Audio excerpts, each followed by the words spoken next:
We're joining you with breaking news from Ferguson, Missouri. Tonight, frustration still palpable. Demonstrations here and around the country, and strong reaction to Officer Darren Wilson's first public comments. That white police officer who shot and killed that black teenager, 18-year-old Michael Brown. Bitter words from Brown's mother following the grand jury's decision not to charge him. We begin with Officer Wilson in his own words, his exclusive interview with our George Stephanopoulos, saying he feared for his life that August day. Yeah, actually it was just a normal day, and I was just patrolling my area. Alone? Alone, yes. We're always alone in Ferguson. Always one-man cars. I was actually on my way to go get lunch. And you're driving to lunch, and what do you see?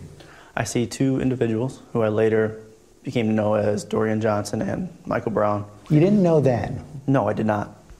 I saw them walking in the middle of the street, single file, on the double yellow line. I had stopped in front of them and let them walk up towards me. But you're still in the car? Yes, I never even put the car in park. I didn't drive. And as they walked up, I had asked Darren Johnson, who was the first one, to walk on the sidewalk. And his reply was, well, we're almost to our destination.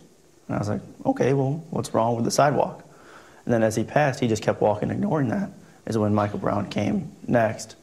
And he had exchanged some explicit words with me. He had said, what you have to say.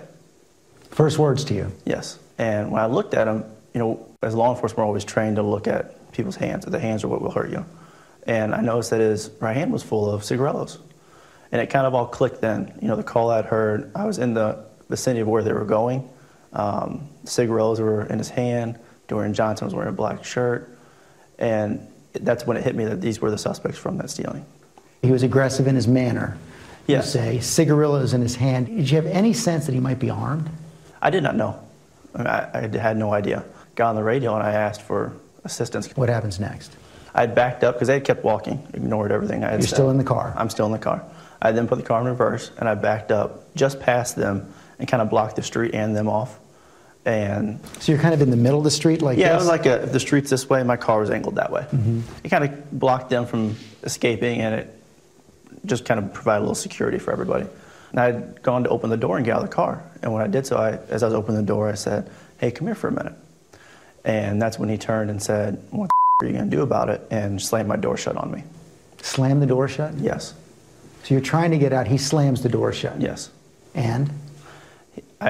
Again, taken aback because I've never been trapped in my car, I used my door to try and push him back and yell at him to get back. And again, he just pushed the door shut and just stares at me. So you're staring each other down? Yeah, he stares at me and he's like almost over top of me. It looked like he was trying to intimidate me. And as I look back at him, all of a sudden, punches start flying. He threw the first punch? Yes. He threw the first one and hit me in the left side of my face. Because, you know, some of the witnesses have said that they saw you trying to pull him into the car. That would be against every training ever taught to any law enforcement officer. Didn't happen? No, it did not. He punched you, and did he land a punch? Yes, he did. The first one that he hit me in this side of the face, right in this area. And then I don't know what or how many hit me after that. I just know there was a barrage of swinging and grabbing and pulling for about 10 seconds. What's running through your head? What provoked such an aggressive response to really nothing out of the ordinary besides a conversation? My goal when I originally tried to get out of the car was to get out and just talk with him for 30 seconds till backup arrived. And then we could investigate the stealing further. I had reached out my window of my right hand to grab onto his forearm because I was going to try and move him back and get out of the car to where I'm no longer trapped. And when I felt it, I just felt the immense power that he had. I mean, the way I've described it is it was like a 5-year-old holding on to Hulk Hogan. That's just how big this man was. Hulk Hogan? He was very large. Very powerful man. You're a pretty big guy. Yeah, I'm above average. I'm about 210, 215, but you know, from what I've heard, he was around 290. And then as I'm holding him, I see him coming back around with his left hand, and it's in the shape like this, and it comes in through the window and just a solid punch to the right side of my face. I mean, the next thing was, how do I survive? Because I didn't know. How do you survive? Yes, I didn't know if I'd be able to withstand another hit like that. I mean, you hear all the time, one punch and someone gets knocked out, and if I'm knocked out, then what happens to me? Because then I can't defend myself at all. So that was my fear, is if he hits me again, will I be conscious after that hit to still defend myself? So that's what you're thinking at that moment, I can't get hit again. Yes. And what do you do? I actually went through my progression of how do I get out of this? What do I do? What's my force that I'm allowed to do? And my training just overrode everything you could ever think. I mean, training just kicked in. What did your training do at that moment? At first I went to mace. But if I would have used that, it would have not only disabled him, if it got to him through both our sets of hands, but it would have disabled me. So you go through the checklist, the mental checklist, you rule out mace. Yes. This is all happening in a split second. Yes. And the only option I left was my firearm. So I withdrew my firearm and I Where's your gun at that point? I keep it on my right hip. Mm-hmm. I take it out and I come up, I point it at him. So you're no longer holding on to his arm with your No, right my hand. left hand is now blocking my face and I'm now getting my firearm with my right. Okay, so show us exactly what you did. I was like this and I brought my gun up like that. And when I said, get back or I'm going to shoot you. And then his response, immediately, he grabbed the top of my gun. And when he grabbed it, he said, "You're too much of a shoot me." And when he did that, he had twisted it and put it down into my hip and had the barrel dug into the crease of in my left hip. And while he's doing that, I can feel his hand trying to come over my hand and get inside the trigger guard and try and shoot me with my own gun. And at that point, I envisioned a bullet going into my leg. I thought that was the next thing. Both your hands are on the gun at that point? Yes. This hand's trying to just get it back, and my right hand was on like the pistol. And his hand's over yours? Yes, it was over top. What do you do? I had managed to wiggle, only a couple inches. I just slide over just slightly, and the force of him pushing down actually slid off the side of my leg, and when it slid off, it's now pointed down at the floorboard. Well, I didn't have enough strength to pull the gun up, and with just one hand, I couldn't maneuver it. So I took my left elbow and locked it into the back of my seat, and I just pushed as hard as I could like this with both my arms. And I ended up getting it to slide up my leg towards my knee, and when it got to, fully outreached, I noticed it was lined up with the silhouette of his body. And that's when I pulled the trigger for the first time. What happened? It didn't go off. The gun was actually being jammed by his hand on top of the firearm.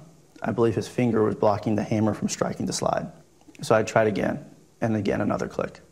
And this time I'm like, this has to work, otherwise I'm going to be dead. He's going to get this gun away from me. Something's going to happen, and I'm going to be dead. So I pull a third time, and it finally goes off. It went into the door. And when it went into the door, my window had been rolled down. So the glass from the window then exploded out from the door. And when it exploded, I just remember seeing a big chunk of glass come over my hand, and I see blood on my hand. And I didn't know what it was from originally. Later I found out it was actually his blood because I wasn't cut. But after the glass flies over, I look at him, and he kind of backs up about 6 inches to a foot. And it kind of startled both of us. That was the first time you'd ever used your gun, right? Yes, it was. What were you thinking? We were both in shock. That's all. It was shocking having to pull it, but it was also at the same time it was shocking that this was the only option I had. After I look at him, he's kind of shocked. He gets even angrier. His aggression, his face, the intensity just increases, and he comes back in at me again. And when he comes back in, I just block my face again, and I put my gun up and try to shoot. Well, it doesn't shoot that time either. Now it's jammed again. Again, training just kicked in. I never even thought about this. Just your gun jams your racket, you get a new round in there. And when I did that, I wasn't looking at him. I was just like racket, expecting another hit, and I put my gun up and fired. And after I fired that shot, I look over. He's running. It went off that time. It did go off that time. He starts to run, and I see the dust cloud behind him, and I'm like, okay, I missed. The round didn't hit him. Then I go to exit my car. And when I'm getting out, I use my walkie, and I say, shots fired, send more cars. And I start chasing after Michael Brown. You sent that radio message, shots fired, send no cars, but nobody got it. No. How come? Found out later my radio, during all the altercation, which was down on the side, which is where my portable radio's kept, the channel was changed from 1 to 3. That moment before the second shot, you guys are staring at each other, and you said there was a look in his eye like something you'd never seen before. Mm-hmm. You described it as a demon. Mm-hmm. It was a very, very intense image he was presenting. I was so shocked by the whole interaction because this was escalated so quickly from a simple request to now a fight for survival. And it still doesn't make sense to me why someone would act in that way and be so mad instantly, so aggressive instantly. And he then does run away. Yes, he does. How far does he go? I don't know, around 30, 40 feet. At that moment, you've called for help. Yes. Why not stay in the car? He's running away. My job isn't to just sit and wait. I have to see where this guy goes. My goal wasn't to arrest him. My goal was to maintain visual on him.